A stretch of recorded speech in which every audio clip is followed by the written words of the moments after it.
say you'll catch me.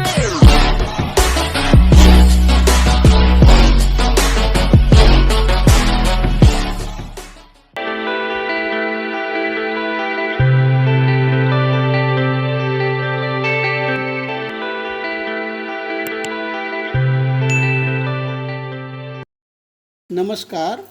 आज का topic है समानुपात। आप कक्षा 6 में अनुपात के बारे में पढ़ चुके हैं, अनुपात को अच्छे से समझ चुके हैं, मैंने भी आपको समझा दिया है। तो आज हम पढ़ते हैं समानुपात। तो समानुपात क्या होता है? तो दो अनुपातों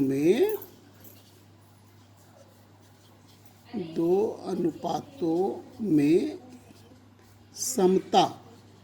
समता या बराबर, समता समानुपात कहलाता है।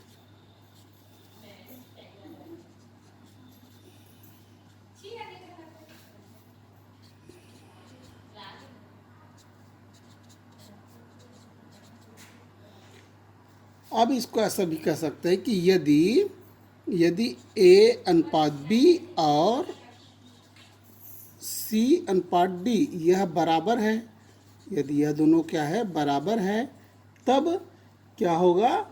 यह दोनों समानुपात में हैं। ऐसा है। जैसे उदाहरण ले लेते हैं। उदाहरण के लिए दूध का जो 10 पैकेट दूध जो है वह 150 रुपये में मिलता है और 25 पैकेट दूध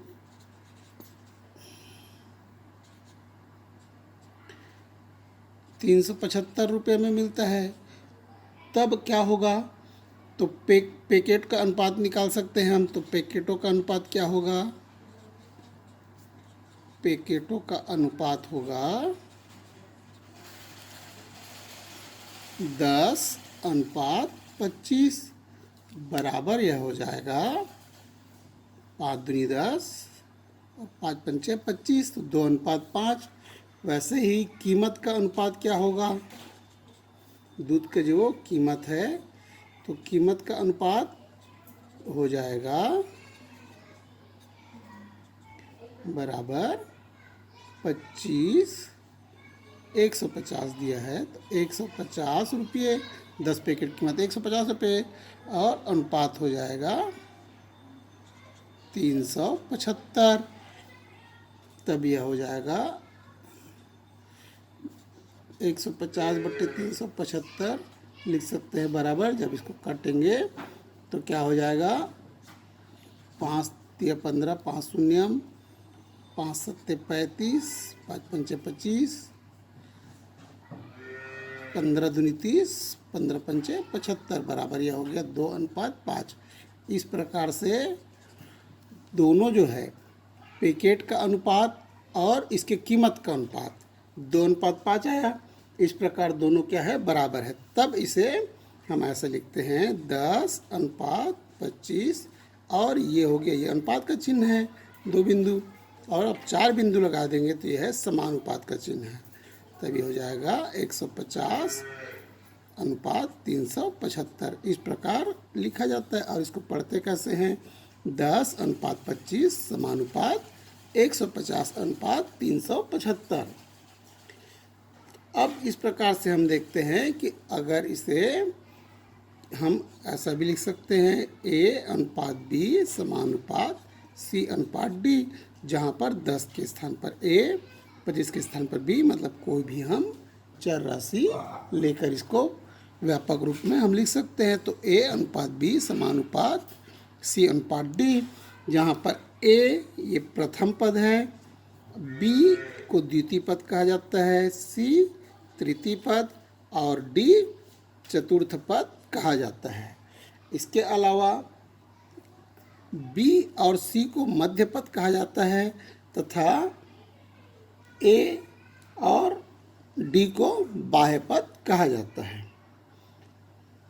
अब दूसरी बात यह होता है कि समानुपात में हम यह देखते हैं कि 10 और 375 का अगर गुना करें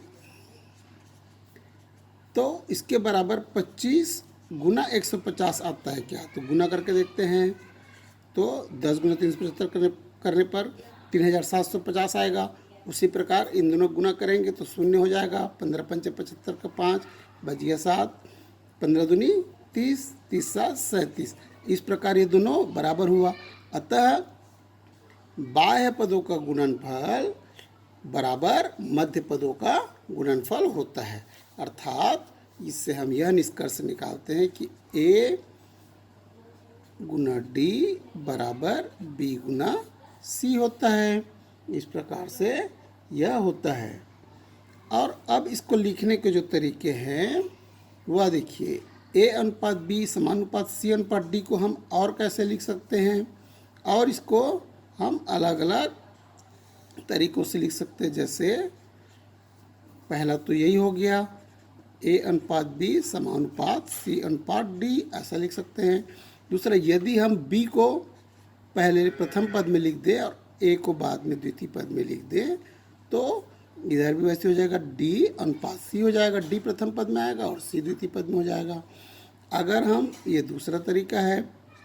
तीसरा यह हो जाएगा, यदि हम A अनुपात C लिख दें तब यह क्या हो जाएगा, B अनुपात D हो जाएगा।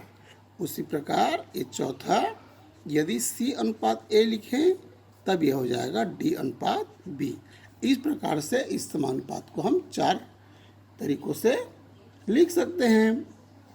अब हम आते हैं आपके प्रश्नावली में। हम आपके प्रश्नावली से कुछ सवाल ले लेते हैं और उसको हल करके देखते हैं समानुपात में किस प्रकार से हल किया जाता है। इसे बहुत सरलता से अब आप प्रश्नावली का सवाल हल कर सकते हैं। तो हम 14.1 के कुछ प्रश्न लेते हैं। पहला प्रश्न है, 8 किलोग्राम चीनी का मूल्य 72 रुपये है, तो 15 किलोग्राम चीनी का मूल्य बताइए। अब यहाँ पर क्या हो गया, अगर हम, ये समानुपात का सवाल है, ऐसा हमको देखने से ही पता चल रहा है, क्योंकि 8 किलोग्राम चीनी का मूल्य 72 रुपये दिया है, तब 15 किलोग्राम का निकालना है। तब यह हो जाएगा A अनुपात B समानुपात C अनुपात D के रूप में अगर लें तो A बराबर है 8 और B बराबर कितना हो जाएगा, 15। क्यों? क्योंकि इकाई अनुपात में हमने पढ़ा है कि एक ही इकाई हो जाएगा, तो B बराबर हो जाएगा यहाँ पर 15 समानुपात C हो गया 72, और हमने मान लिया x D बराबर x मान लिया। तब यह क्या होगा, 15 गुना 72 मध्य पदों का गुना बराबर 8 गुना x। तब यह हो जाएगा 15 गुना 72 बटे 8 बराबर हो जाएगा x। या तब इसको काट देंगे, तब ये क्या हो जाएगा, 2 चौका 8, 2 से 2 तिया 6, 2 छक्के 12, 4 से 4 नियम 36। तब ये हो जाएगा 15, 15 नियम 135, x बराबर आ गया 135। अतः क्या होगा, 15 किलोग्राम चीनी का मूल्य क्या हो जाएगा, चीनी का मूल्य बराबर हो जाएगा 135 रुपये। इस प्रकार आप आसानी से चीनी का मूल्य निकाल सकते हैं या इस सवाल को सरल कर सकते हैं। इस प्रकार हमने एक और सवाल ले लेते हैं। किसी मैदान की लंबाई और चौड़ाई का अनुपात 5:2 है। मैदान की लंबाई मीटर में ज्ञात कीजिए यदि चौड़ाई 40 मीटर है। अब यहाँ पर अनुपात दिया हुआ है, तो हमें मैदान की लंबाई को किस में ज्ञात करना है, मीटर में ज्ञात करना है। तो माना लंबाई बराबर x मीटर है, तब क्या हो जाएगा, तो चौड़ाई हमको दिया है, तो चौड़ाई कितना दिया है, चौड़ाई बराबर दिया है 40 मीटर। तब यह क्या हो जाएगा, 5:2 समानुपात यह हो जाएगा x अनुपात 40। तब 2 गुणित x बराबर 5 गुणित 40। मध्य पदों का गुणनफल हमने अभी इसके पूर्व आपको यहाँ पर बताया सूत्र में कि मध्य पदों का जो गुणनफल है वह बराबर होता है। तो तो क्या होगा, 2 गुणित 1 से बराबर 5 गुणित 40। तब 1 से बराबर 2 का पक्षांतर कर देंगे, 5 गुणित 40 बटे 2, 2 एकम 2, 2 दूनी और 2 शून्यम। तब 1 से बराबर होगा 20 पंचे 100। अतः लंबाई क्या हो जाएगा, लंबाई बराबर हो जाएगा 100 मीटर। इस प्रकार से आप लंबाई मीटर में ज्ञात कर सकते हैं।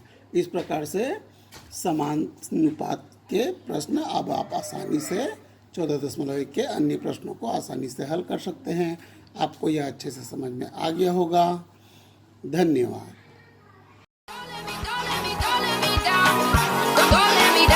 Don't let me down.